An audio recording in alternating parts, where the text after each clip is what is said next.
Oh, I was just, well, anyhow, just saying that, so there's so much opposition. But somehow I feel that Baba maybe really souped it up, in my case. Back to the story. Well, Edward was going back to Miami. Yeah, so Edward was saying that he would go back to Miami with my father. And I was thinking that we should really go together. But you see, Edward really had a very good heart about this, because he wanted to please my father, his feelings. And this was something that I felt was noble, although I thought it still would have been better had we both gone together. And even Edward later admitted that that would have been the best thing, that we should have both gone together at the time, even though my father didn't approve. So then my father saw me off at the airport, and everything seemed to be fairly all right, and we went. So I went, excuse me. Now I was on my way to Meher Baba after this big commotion.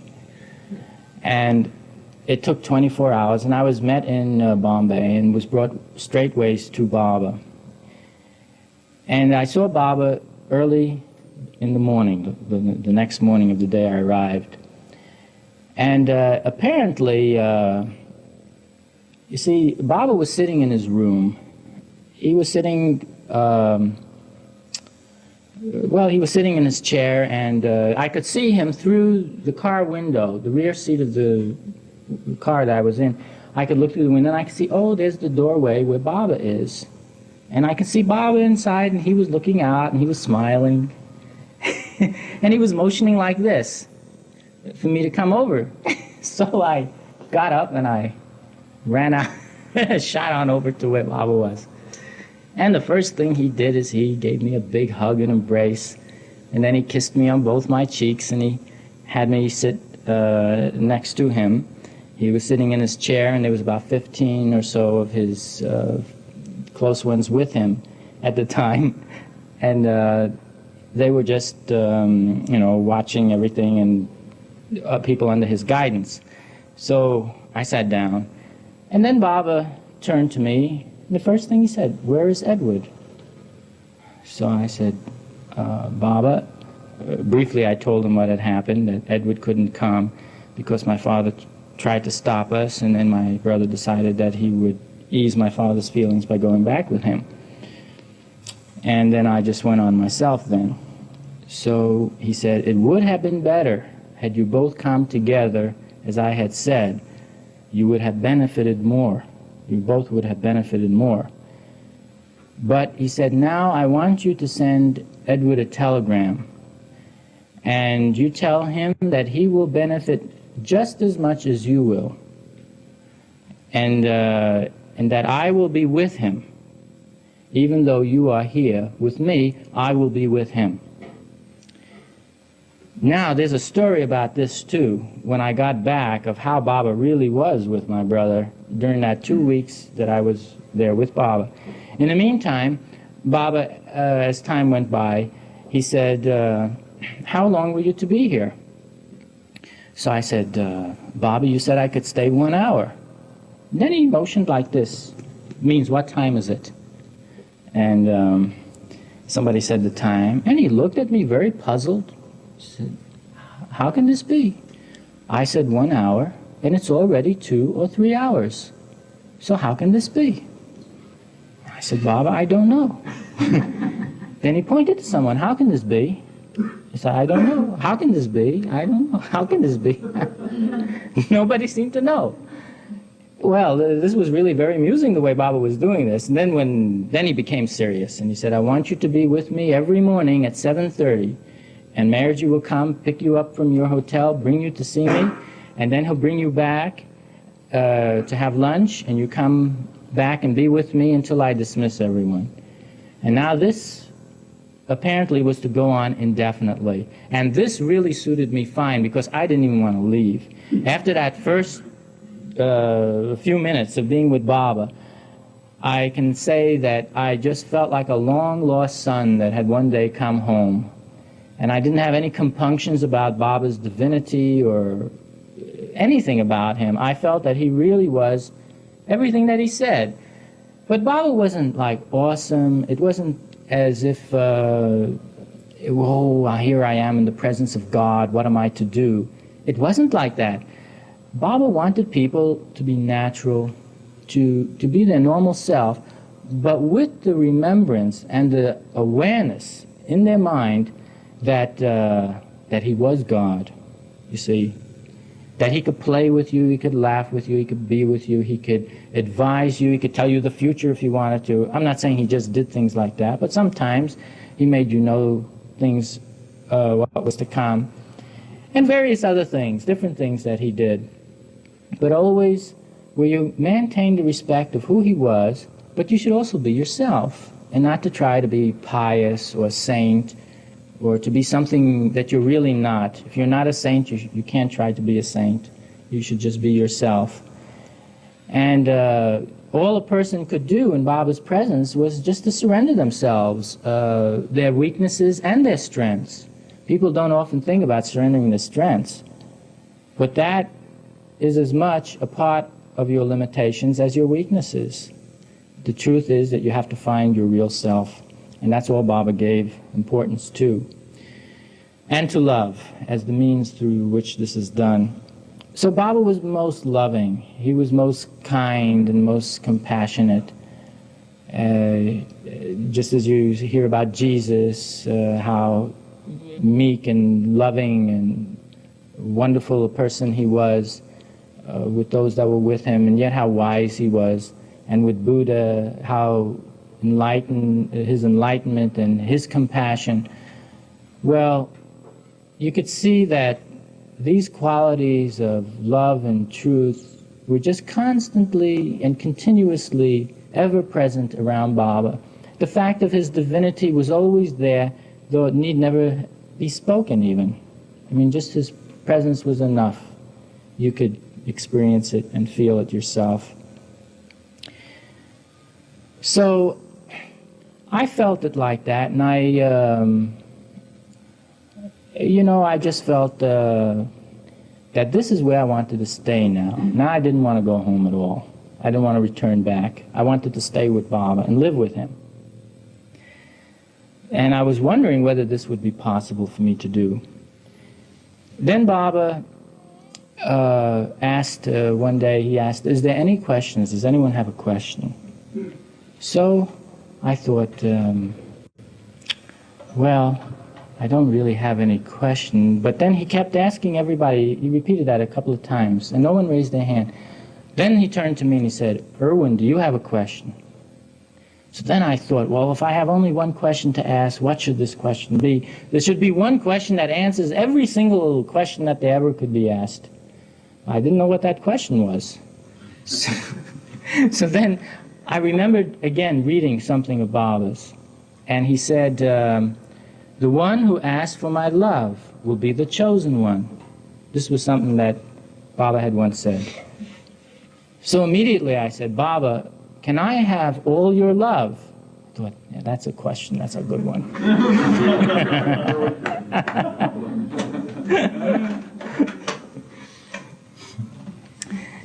Well, as soon as I asked this here, Baba just looked over and he looked at someone and he said, do you experience all my love?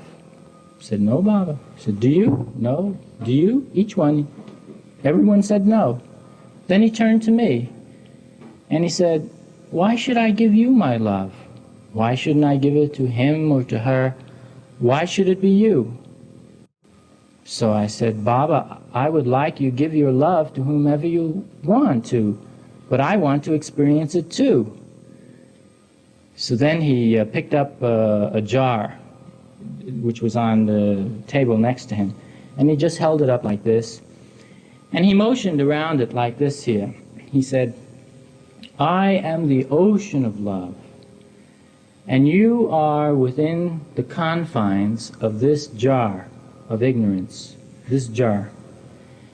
But there's a lid on the jar. And even though I am the almighty ocean itself, as long as the lid remains on this jar, the ocean cannot enter. So it is simple.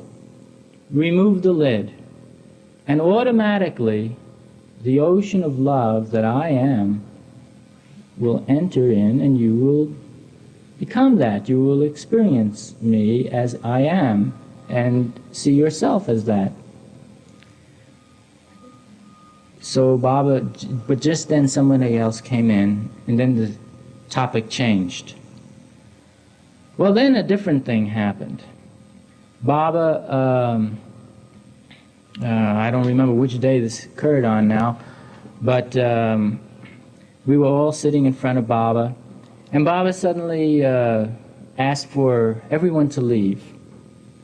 So I went in, so I was getting up to leave, but Baba motioned, no, I should stay. So everybody got up and they began to go out. And then I was all alone with Baba. So Baba said, he looked at me straight in my eyes. See, I was sitting on the carpet and he was sitting in his chair. And he just looked straight at me and he said, do you believe that I am the avatar? And I nodded, yes. And then he motioned to speak up. So I said, yes. Then he said, are you ready to obey? And I said, yes. And then he said, if I were to ask you to walk about the streets of Ahmednagar, the city there, completely naked, would you do it? So I said, yes. And then he said, and what if I were to ask you to eat food that you didn't like? Would you eat the food? And I said, yes. And then he said, and if I were to ask you to cut your head off for me, would you even be willing to do that? And I said, yes. And I was thinking, now I'm going to say yes to anything he wants, because I felt if he really is God, he's going to get what he wants out of me, whatever it may be. I'm going to do it. And I felt it was something of a test. Well, Baba didn't say anything further. He just, okay. People were brought in. Little was I to know that the next day, one of these things would actually come about. So the next day, Baba was invited to this little girl's orphanage, in which he was asked to give his blessings to the children and to the teachers. So Baba did, he went there, and we all went there, and he embraced everybody, all the children and teachers. In the meantime, they passed out some of these candies, you see, these little round candies. And so I took one. That is the orphanage that passed it out. So I took one and I took a bite out of it. And boy, I tell you, this was one of the worst things that I ever tasted in my life, this candy. And I'm standing right behind Baba. And I'm thinking in my mind, what if Baba just turns around and says to eat it? You know, just, I mean, I'm just imaging this in my mind, thinking of what Baba said the day before, that what if I asked you to eat something that you wouldn't like? Would you be able to do it? And this was like such a simple thing, but you don't know how bad this thing tasted. I couldn't believe that they would actually pass this around and call it candy.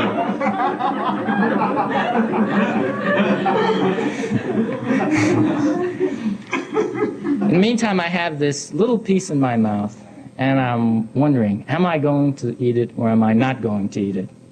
And I'm thinking, well, if Baba turns around and says to eat it, then I'll do it. Somehow, I didn't know how, but I'd try.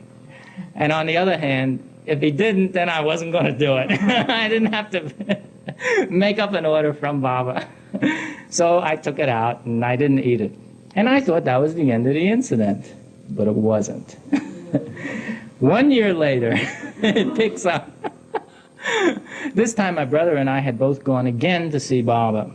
And we were about now to leave back to the States. So this lady comes with a tray of candies.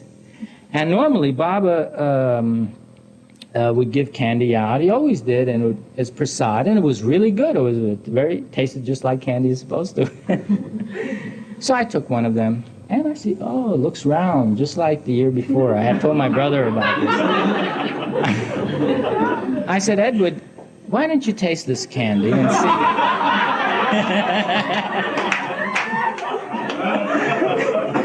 Because he had gotten one also. So I said, taste yours and tell me what it tastes like.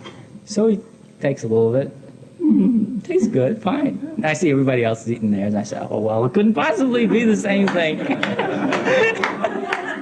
Nobody could know the secret of that recipe, whatever it was. So I thought, well, okay, there goes. Take a bite of it. Same thing. I picked up one year later, I pick up from where I left off a year before. And this is supposed to be something that no one is supposed to know about except me and the fact that Bob apparently produced this incident. So then I began to think, well, how am I going to eat this? If I try to swallow it all at once, it's too big. Can't do it. If I try to eat it in little tiny pieces, I can't do it because it prolongs the agony too long. Maybe I'll try and make my mind blank. That's it. I'll make my mind blank. But with this in your mouth, your mind could never be blank. And I wasn't that advanced yet. Then I even thought, well, I'll think of Bob, you know, surely he'll help me. And I thought about Bob, and I could still taste it with new relish, you know, new poignancy. And then I realized there's only one way to eat this thing, and that's to do it cold turkey. Just the plain, out now, just eat it, you know, without no tricks. And I did. I ate it down like that. It was God's grace that I ate that. So it was the only one of those 3 incidents that have happened yet. Yeah, well, then Baba had, on that first visit, you see, he also asked me how I had come. So I said, Bob, it was by your will that I am here. Now this going back now to my first day that I was with Baba. And I said, it is by your will that I am here. And as soon as I said this, he motioned for me to stand up and to repeat it to the group that was in the room.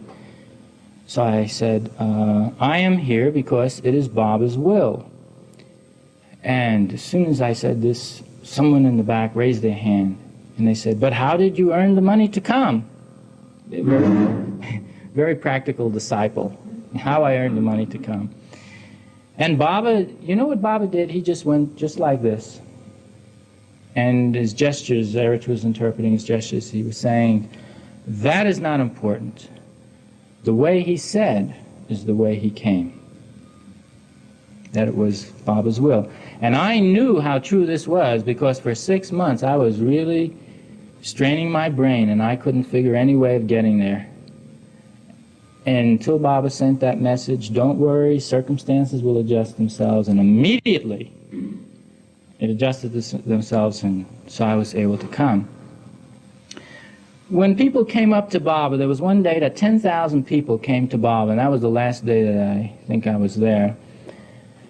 And you could see that Baba just knew everyone. He knew their past, their future. He knew them from the time they came into existence as an entity, ages and ages ago, as to how they even came up to human form, that they could stand in front of him as a human being, and all that they'd ever have to pass through in order to one day realize him as God and realize themselves as being that same infinite God. You could just see Baba had the whole sketch of that person right before him. The mind of the person was an open book. The heart of a person was an open book. There were no secrets in front of Baba. I don't know how anybody could keep a secret or think in terms of some awkward moment or something too embarrassing that they couldn't tell to Baba. It was like Baba was so loving that you felt really open with him.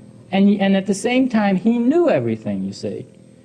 He knew. It's like a teacher that knows whatever the students are going to learn, but still asks the student a question because he wants the student to learn by asking. So Baba would ask questions as if he didn't know. so that we could learn through our own questions. And this would go on every single day. In the morning, the communications were read out to Baba, letters that came from different people in different parts of the world or wherever, and Baba would answer them immediately. It would be read to him, and then he'd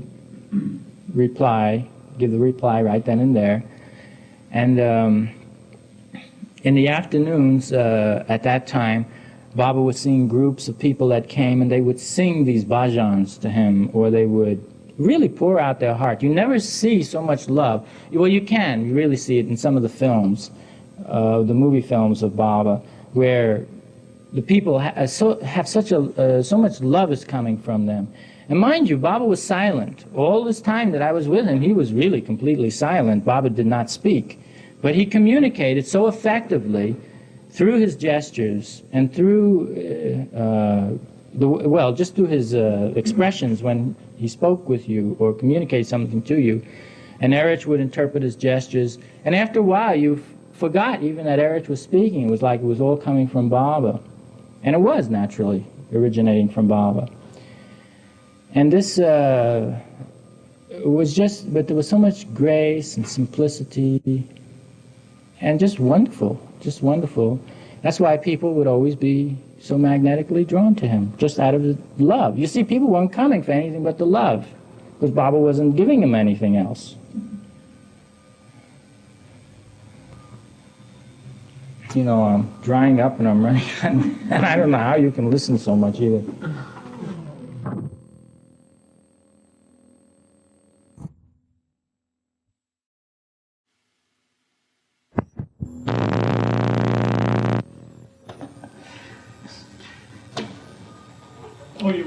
Baba said he would be with him, even though he wasn't there. Yes, about what happened to my brother while I was spending those 2 weeks with Baba.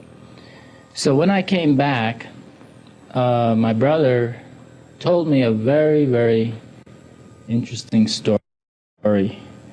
He said that when he received this telegram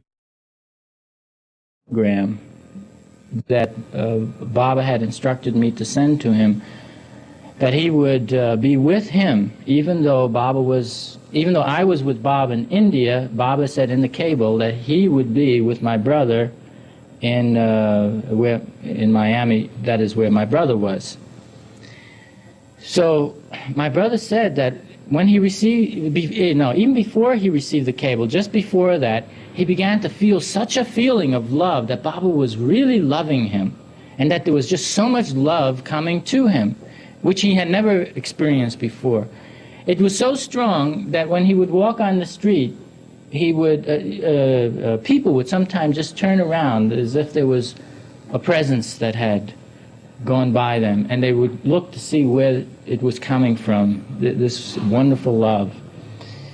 When he would go to the beach, which he was very fond of doing, the children would come up and they would embrace him. They would put their arms around him. Strange children that he didn't know or meet them ever before. And and then he said for the 2 weeks he was just like constantly, continuously, day and night, feeling Baba's love so intensely and so strongly, and his presence being with him. And it didn't end or subside until I had returned. But when he received the cable, which I had sent from India, that what Baba had said, then he told me that acknowledged to him the fact that he felt that it was coming from Baba, but when he received that cable, then that's what confirmed it, you see, that this was really coming from Baba. And that lasted for 2 weeks for him, all of the time that I was in India. Well, you know, I didn't want to leave, as I said. I really wanted to stay with Baba. And I should bring out that one of the things that was uppermost in my mind was that I really wanted to realize Baba, to see his divinity or his godhood. I could see him in his man form, but I wanted to see the divinity behind the form, to realize him as he really is. I felt that was the only thing that really mattered. And I remember that one time I was sitting, let's see, how did this happen now? That's right, everybody had been sent out of the room, and we were all sort of waiting on the veranda, and I was thinking about this. You know, I'm feeling very depressed. I'm feeling so depressed because Baba was not, I wasn't able to see him as he really is, in his divine state, see? And I felt that was the thing that I really wanted to see. So I was outside on the veranda, and I was thinking about this, and I was getting very depressed over the thought of not seeing Baba as he really is. So just then, this lady comes out from inside the house where Baba was. She comes over to me and she says, Baba knows everything, and he says that you should be cheerful and happy, particularly now that you're here with him, because he will see to everything and you have nothing to concern yourself about. He will do everything. And so she turns around and she goes back inside. I think this is really something, you know. Here I am. I'm feeling myself to get depressed. And what happens? This lady comes out and she wants to cheer me up with Baba's words. And Baba seemed to know. So, you know, it was very touching to me, and we felt better for a little while. And then I began to think about this all over again. I said, but I'm still not really seeing Baba at all as he really is, and that's really what I want to do. To know God as God should be known, in his fullness, in his absoluteness. So, I was thinking about this, and I'm getting depressed all over again. And as I'm sinking now to new lows, I'm thinking about it, and then just then that lady comes back out again. And she comes out and she says, Baba wants you to be happy and to remember his words, that he will take responsibility for everything, and just to be cheerful and happy because you have nothing to worry about. And so she turns around, she goes back inside. And I'm thinking, this is really a marvel that Baba not only knows, but how compassionate he is. You know, how really loving he is, that he should send this person out. It isn't like Baba would say, oh, I know everything, and now I'll tell you what's going to happen. But you could see how he knew everything by these kind of incidents, things that really applied, something that really was meaningful to you.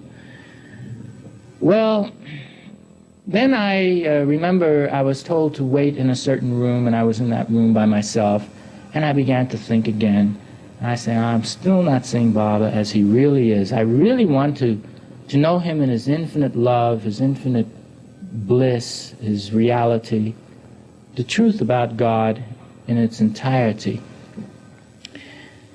And I'm thinking, I know what I'll do. I'll write a note, and on the note I'll say something about my state of happiness, and very discreetly I'll give it to one of Baba's disciples, who will in turn hand it to Baba in an opportune moment, and in this way I'll get the message to Baba.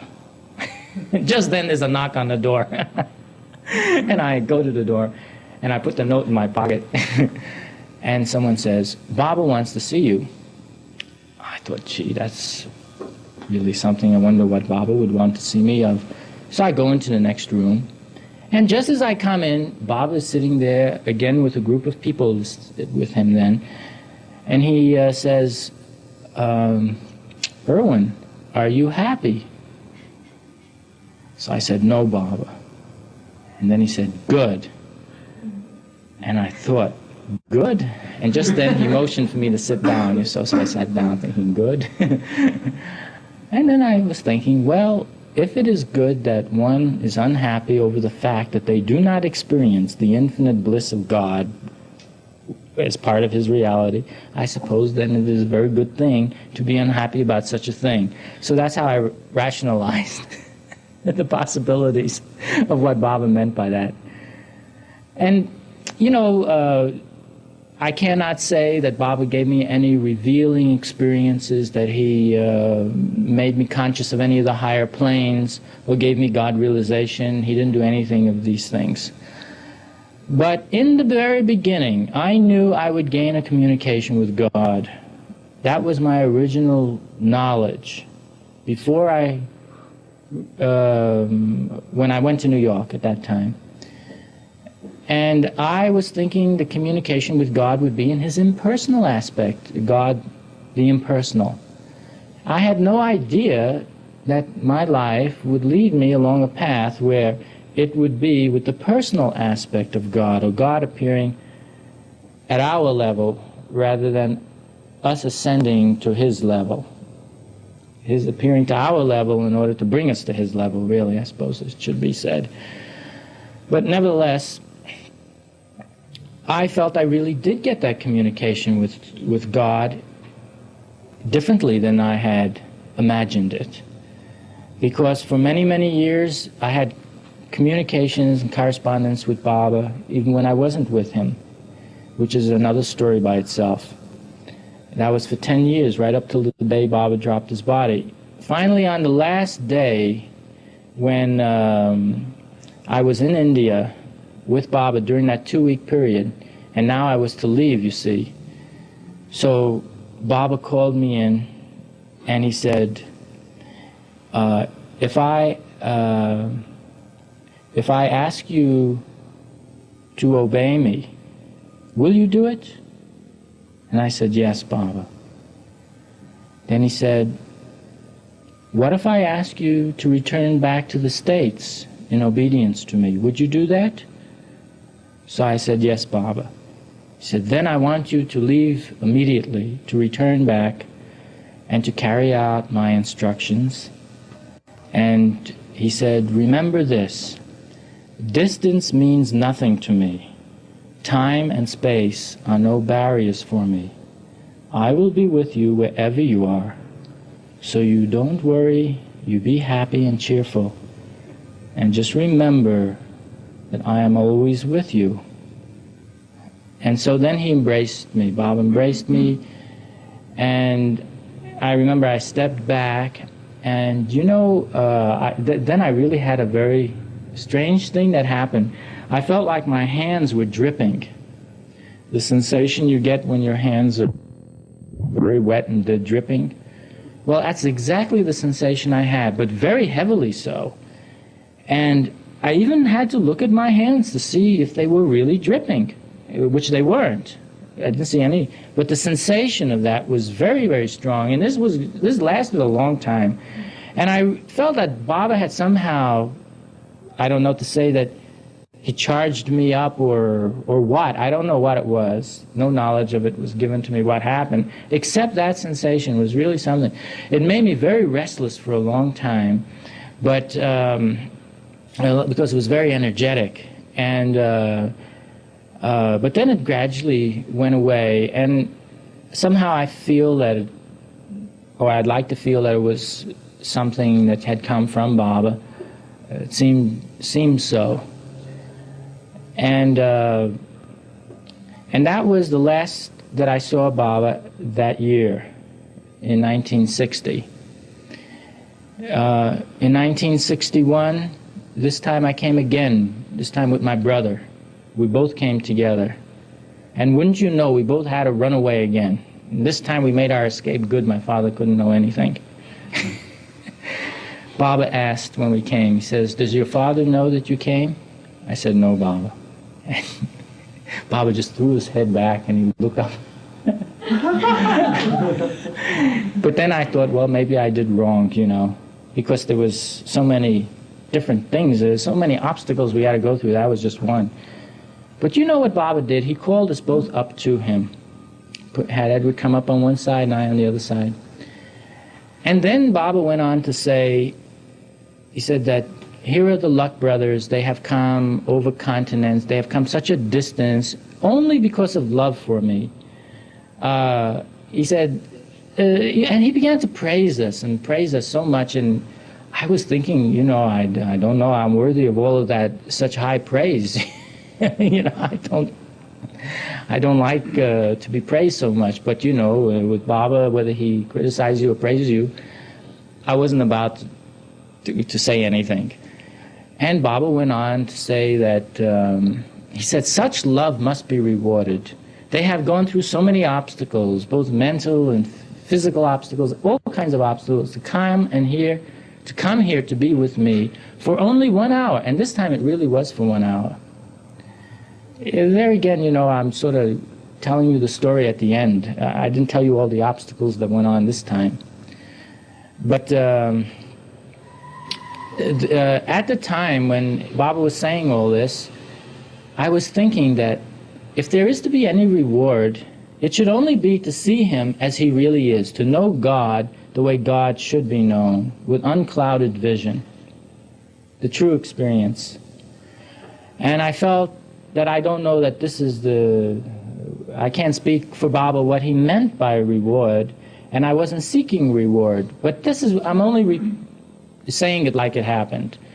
So then I felt I would like very much just to, you know, stay with Baba, at least if I couldn't realize him, at least to stay with him until such time came. But Baba always wanted us to return back to the States. And he was really very happy about the way we always fought to get to him. And he loved my father very much, you know. He just was so amused by my father's antics and the way he was trying to prevent us from seeing him.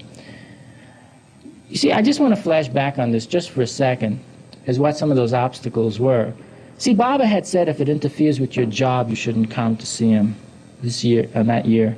If it interfered with family finances, not family, but if it interfered with your finances, you shouldn't come to see him. If it interfered with family harmony, you shouldn't come to see him. And even if and then he said it wasn't even so much for the Westerners, but mainly for the Easterners, this particular gathering. So Westerners should not feel that they had to come. And so on like this year. And so many people didn't go. As a matter of fact, I think there was only about 7 people from the whole West that came that time due to all of these conditions. So I had to think at that time when we received this letter stating that there was going to be this darshan of Baba's, we received it in the middle of the second week because Baba had said that you can only see him for 1 day of this 2-week period. And even on that 1 day, you could only see him for 1 hour of that day. So you could see him for any 1 day of the 2-week period for 1 hour only. And so then if anyone wanted to come with these conditions, you could do so. Well, my brother and I sat down very quickly and we said, well, no, okay. Baba didn't say that a Westerner couldn't come. He only said that it wasn't so much for Western, but Westerners, he didn't say couldn't come, so we'll take the benefit of the doubt and go. Then he also said that if it interfered with the family finances. So I thought, well then, if what is money for if it isn't to help you to develop yourself, to somehow gain spiritual insight or realize God? And if money can be used for this, then certainly it's not harmful. And so I felt, well, okay, in this condition it would be all right with that way of thinking, because my father didn't want me to go. Then he said, if it interfered with your job, you shouldn't come. And I was working with my dad, you see. My father, as I said, didn't want me to go. So I thought, well, what is my job on earth if it isn't to find and know God? While everyone, or not everyone, but most of us are conditioned to thinking that our job is the work that we do every day, and then one day we die and we don't do that work anyhow. So the real job on earth, what you're born for, I felt, was to find the truth about God and yourself and everything. So this couldn't interfere with it, seeing Baba, because Baba was certainly the one to bring that about. And then there's something else, family harmony. Oh, family harmony. I felt there was never no family harmony anyhow. And if there ever was going to be family harmony, Baba would somehow help that to occur. So with it all, we went. And and that's why I think Baba, you see, knowing all of these things. Now, mind you, we didn't write to Baba to ask him or to tell him all of these things. We just took off and sent a telegram saying we're coming. And that was all that outwardly Baba knew. But inwardly, Baba knew everything. So he went on to say all the obstacles that were in our way to see him without us saying what they were ourselves. And it wasn't, I suppose, necessary either for us to make such mention of it. Now it's interesting as part of the overall story. So my father then, later on, Baba always loved my father. I really have to say this because he always spoke of him as being very dear, and my mother too. My mother I don't mention much because she's an angel. She's so sweet and gentle person. And there's just nothing as exciting as with my father. But my mother is really, she's a very beautiful person. And she loves Baba now. She really is a Baba lover. And as I was saying before, my father feels that he has great respect for Baba now. He doesn't look at Baba as the devil like he once did. But he thinks of Baba as someone that really, as he said one day, Baba understands me. This was the thing that he said about Baba, that he really felt about Baba, that Baba really understood him. And he also said that he regretted not meeting Baba. And I was telling before how he just regretted not meeting Baba, and then he blamed me for not meeting Baba because he thought that I was the one standing in his way. Well, I just said, okay, Dad, you know, if you think like that. But actually, my father is really, you know, I did a videotape on him. So one of these days I may show it. And you know what he's talking about? When Baba appeared to him. This is after Baba dropped his body. After Baba passed away, he says that Baba appeared to him. Not once, but 2 times. And he didn't expect me to believe it at all, and he said he doesn't expect anybody to believe it, because if anyone told him such a story, he'd never believe it. But he said, regardless of whether you believe it or not, he said, Baba did appear to me, and he says, I don't know why he appeared to me, why he didn't appear to you, you see, because you're supposed to be his disciple, not me, but he appeared to me just the same. And then he went on to say that Baba told him that he would come to him 3 times, of which he says that Baba came to him 2 times so far. And he eagerly awaits his 3rd visitation. And so forth. Well, that's, yes. Anybody want to, huh? Anybody want to ask Do you have something? time to tell about the details of the second trip, the obstacles you had to get through? The obstacles? You know, like fleeing the country?